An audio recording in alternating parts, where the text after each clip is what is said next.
अव्यक्त महावाक्यों का सार ज्ञान मोती। बाबा ने कहा, इस कल्याणकारी संगम युग के हर समय हर सेकंड का लाभ उठाओ। सारे कल्प में ऐसे भाग्यवान दिन और भाग्य विधाता के संग के ये क्षण फिर नहीं आने वाले।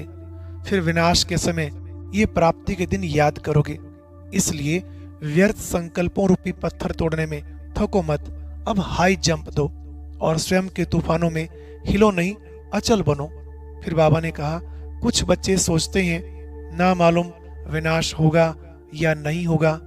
भगवान वाच जो कहते हैं ये ठीक भी है या नहीं।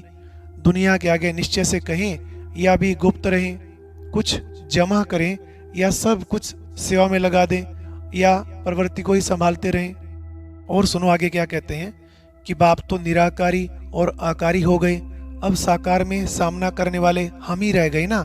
ऐसे व्यर्थ संकल्पों का तूफान रचकर स्वयं को डगमग करते रहते हैं। तो बाबा ने कहा, जो निश्चय बुद्धि है वो सदा निश्चिंत रहेगा। जबकि बाप ने आप सब की चिंताएं अपने ऊपर ले ली, फिर आप ऐसी व्यर्थ चिंताएं क्यों करते हो? विनाश हो या ना हो, ये चिंता ब्राह्मण जीवन में नहीं होनी चाहिए। एक तरफ खुद ही कहते हो कि कल्याणकारी बाप है, कल्याणकारी जीवन है, तो फिर जो भगवान वाच कहा गया है उसमें अनेक प्रकार के कल्याण समाये हुए हैं। क्यों और कैसे कहकर अपना निश्चय बुद्धि का फाउंडेशन क्यों हिलाते हो?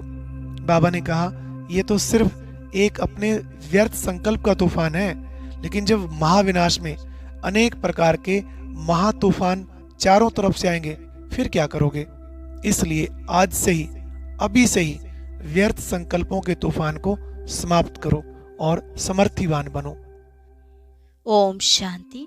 आज का अव्यक्त इशारा, एकांत प्रिय बनो, एकता और एकाग्रता को अपनाओ। अपने को सदैव अंडरग्राउंड अर्थात अंतर्मुखी बनाने की कोशिश करो। अंडरग्राउंड भी सारी कारोबार चलती है, वैसे अंतर्मुखी होकर भी कार्य कर सकते हैं। अंतर्मुखी होकर के कार्य करने से एक तो विघ्नों से बचाओ, दूसरा समय का बचाओ, तीसरा संकल्पों का बचाव व बचत हो जाएगी।